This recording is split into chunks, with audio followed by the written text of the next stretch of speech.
30 seconds. That's all it takes. No equipment, no gym membership, no fancy gear, just your body, the floor, and 30 seconds of stillness. And yet, what a consistent plank practice does to your core, your belly fat, your back pain, and your posture after 40 is something most people genuinely don't expect. Stay with me, because this isn't about six-packs and gym selfies. This is about what's actually happening inside your body, and why planks matter more the older you get.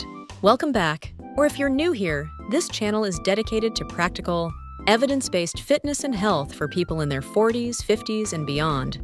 Hit subscribe if that's your world. Today we're breaking down one of the most underrated exercises on the planet, the plank, and we're looking at it through 4 specific lenses that matter deeply. Once you cross 40, what it really does to your core, how it connects to belly fat, its surprisingly powerful effect on back pain, and what it does for your posture. No fluff. Let's go. Chapter 1. What planks do to your core after 40. First, let's clear something up.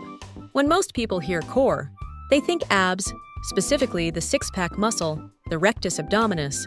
But your core is actually a complex system of muscles that wraps around your entire midsection like a corset. It includes your transverse abdominis, the deepest layer, often called your body's natural weight belt, your obliques, both internal and external, running along your sides, your multifidus, the small deep muscles along your spine, your diaphragm above, and your pelvic floor below. After 40, this entire system begins to weaken, not dramatically, but consistently. Muscle loss accelerates with age. Sedentary work and desk-based lifestyles compound the problem, and the result is a core that can no longer do its primary job, stabilizing your spine under load, through movement, through daily life. Here's what makes the plank unique. It's an isometric exercise. Instead of moving through a range of motion, you hold a fixed position under tension, and that tension activates every layer of your core simultaneously, including the deep stabilizers that crunches and sit-ups almost completely miss. Research from the Journal of Strength and Conditioning. Research confirms that the plank activates the transverse abdominis significantly more effectively than traditional crunches. That deep muscle matters enormously. It's the one that literally holds your torso together. After 40, the goal isn't a flashy surface core. It's a resilient, functional core, one that protects your spine, supports your organs, and keeps you capable and pain-free. The plank builds exactly that. Start simple. A 20-second plank held 3 times is a perfectly legitimate beginning. You don't need to hold it for 2 minutes on day 1. Consistency over time is everything.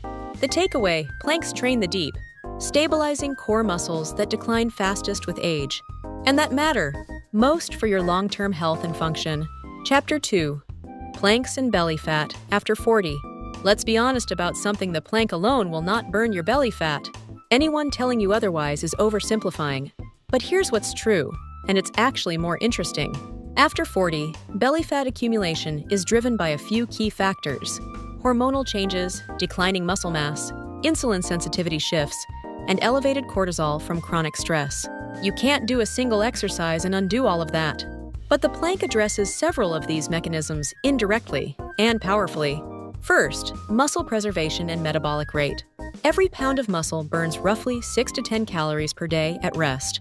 After 40, we lose muscle at an accelerating rate, a process called sarcopenia.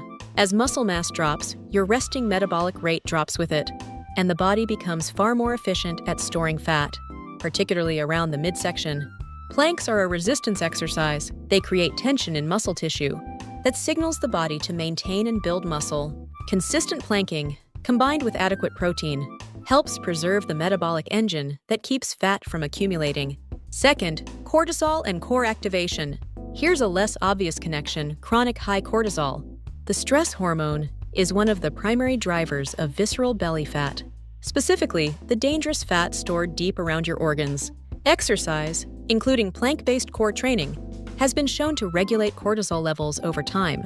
When done consistently and not excessively, a regular practice creates a positive hormonal loop. Third, posture and visual effect. A strong, engaged core from regular planking changes how you carry yourself. A properly activated transverse abdominis literally pulls the abdomen inward.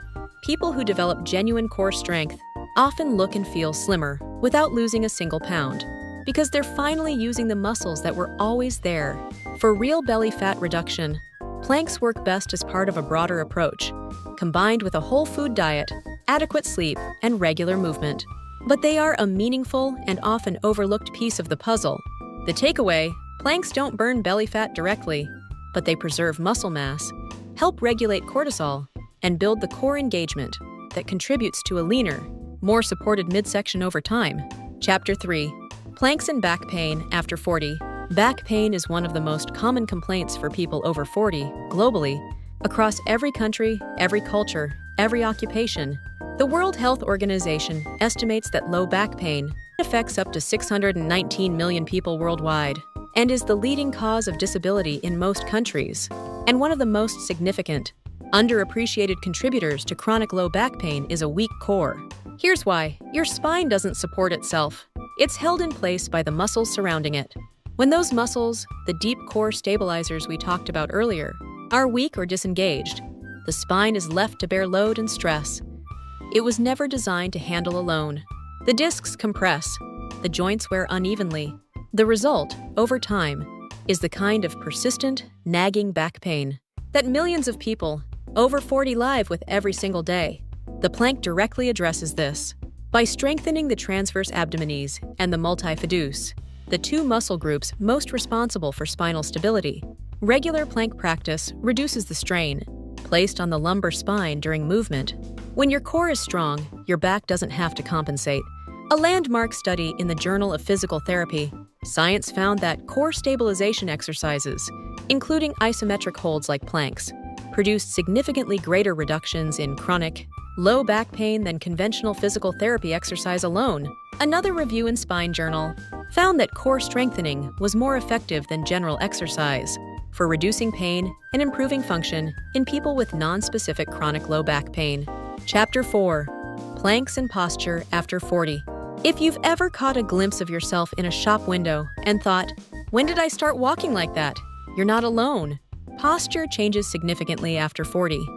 Years of sitting at desks, looking at phones, carrying stress in the shoulders, and a general weakening of the posterior chain all contribute to what's become almost universal: forward head posture, rounded shoulders, and an anterior pelvic tilt, where the pelvis tips forward, pushing the belly out and flattening the lumbar curve. The plank targets the exact muscles needed to reverse these patterns. How? A properly held plank requires a neutral spine, which means actively working against the forward, rounding and pelvic tilting that posture problems create.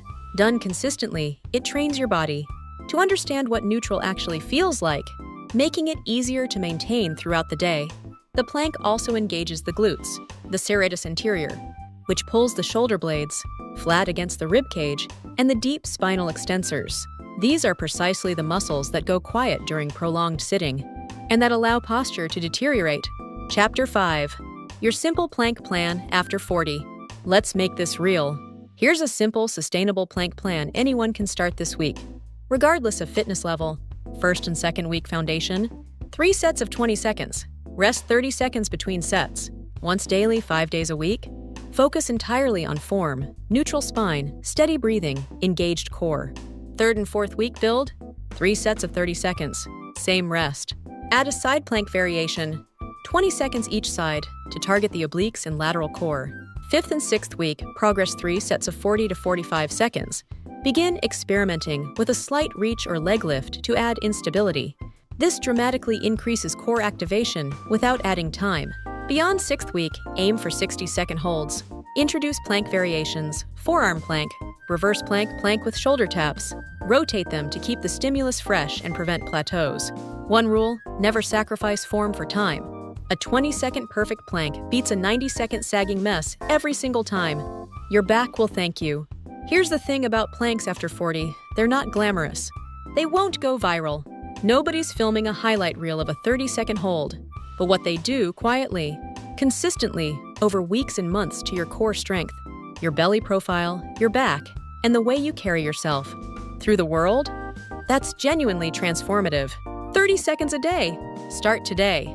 If this was useful, leave a thumbs up. It helps this video reach more people who could use this kind of content. Drop a comment below: how long can you hold a plank right now? No judgment, just honest answers.